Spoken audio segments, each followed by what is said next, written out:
Hello everyone, आज हम पढ़ेंगे क्लास 7th हिस्ट्री के chapter 1 tracing changes through 1000 years का topic old and new religion. Religious front पे भी इन 1000 years में बहुत सारे डेवलपमेंट हुए। पहली बात, रिलीजन क्या होता है? It is a collective belief in a super natural agency. बहुत सारे लोग बिलीव करते हैं और एक मोर पावरफुल एंटिटी, एक ज़्यादा पावरफुल एनर्जी में बिलीव करते हैं। और इसीलिए religious beliefs are those beliefs which are closely connected with how local communities are organised socially and economically. किसी भी कम्युनिटी के जो रिलीजियस बिलीव्स हैं वो उस कम्युनिटी के सोशल और इकोनॉमिक ऑर्गेनाइजेशन से बहुत इम्पैक्ट होते हैं। और जब भी सोशल ऑर्गेनाइजेशंस चेंज होती हैं तो रिलीजियस बिलीव्स उसके साथ चेंज होते हैं। This period saw a lot of changes in Hinduism also, जैसे कि worship of new deities, construction of temples by royalty and the growing importance of Brahmins, the priest, as a dominant groups in society। नए God's को worship किया जा रहा था। कई सारे नए नए टेम्पल्स बनाए गए राजा महाराजाओं द्वारा इन 1000 सालों में, और ब्राह्मण्स यानी प्रीस्ट की इम्पोर्टेंस बहुत ज़्यादा बढ़ी और वो बहुत ज़्यादा डोमिनेटिंग ग्रुप हो गए पूरी सोसाइटी के। उसका कारण ये था कि ब्राह्मण्स की लैंग्वेज संस्कृत थी, वो आपस में संस्कृत बोलते थे। आम लोग संस्कृत नहीं बोलते थे, तो संस्कृत टेक्स्ट की नॉलेज की वजह से ब्राह्मण्स को सोसाइटी में अच्छी खासी रिस्पेक्ट मिला करती थी। इनको संस्कृत आती है, ये ज्ञानी लोग हैं। Their dominant position was consolidated by the support of their patrons, new rulers searching for prestige। जो नए नए रूलर्स आते थे वो अपना बड़ा किंगडम बनाना चाहते थे। जिनको स्टैचर चाहिए था, थोड़ा पावर और पोजीशन चाहिए थी, वो भी ब्राह्मण्स को पेट्रनाइज करने लग गए, क्योंकि उनको मालूम था कि ब्राह्मण्स की रिस्पेक्ट होती है। अगर वो भी अपने आप को ब्राह्मण से एसोसिएट कर लेंगे तो उनको लग रहा था कि उनको भी वो ही रिस्पेक्ट मिल जाएगी जो ब्राह्मण्स को मिलती है सोसाइटी में। One of the major development of this period was the emergence of the idea of bhakti, of a loving personal deity that devotees could reach without the aid of priest और elaborate rituals. इन 1000 सालों के दौरान एक और बहुत बड़ा change हुआ हमारी सोसाइटी में।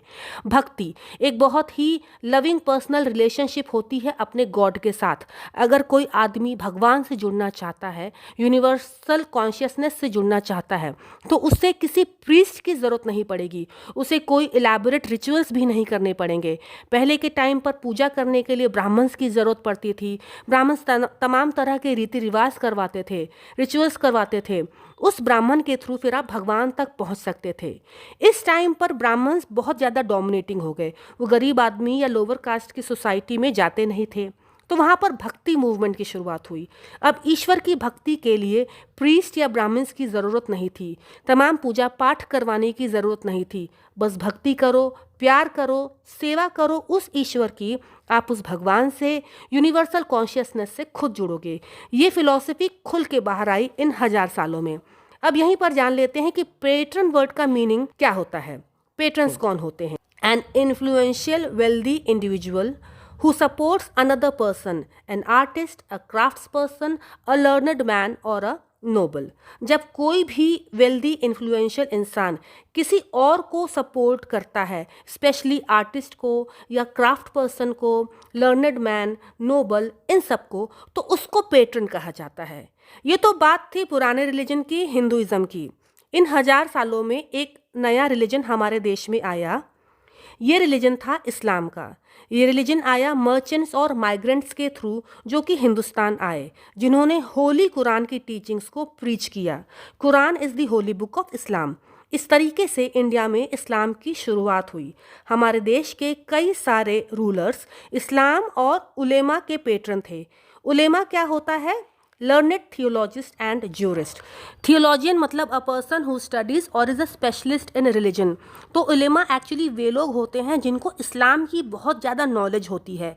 दे study the religion and they are experts in it.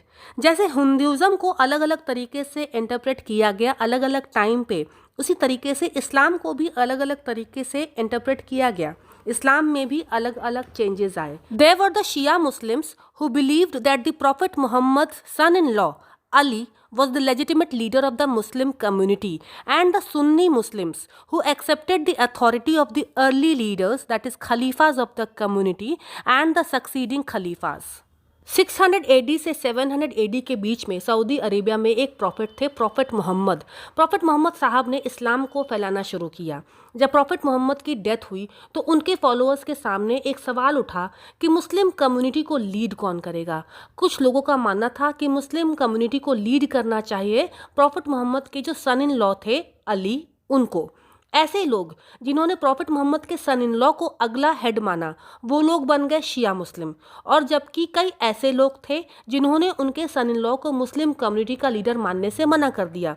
उनके मुताबिक मुस्लिम कम्युनिटी के लीडर खलीफा ही रहने चाहिए जो उनके हेड होते आए हैं हमेशा से। जो आगे आने वाले खलीफा हैं वो ही बनने चाहिए मुस्लिम कम्युनिटी के हेड। ये लोग सुन्नी मुसलमान हो गए। इस्लाम में और भी डिफरेंसेस हैं, जैसे कि various schools of law. Basically India में हनाफी और शाफी दो स्कूल ऑफ लॉ हैं। ये भी अलग अलग तरीके की थिंकिंग रखते हैं और थियोलॉजी और मिस्टिक ट्रेडिशंस में भी डिफरेंसेस हैं। थियोलॉजी मतलब study of god and religion. So as you can see, religion was interpreted in different ways by their followers. हमारा ये टॉपिक यहाँ पे एंड होता है। Thank you.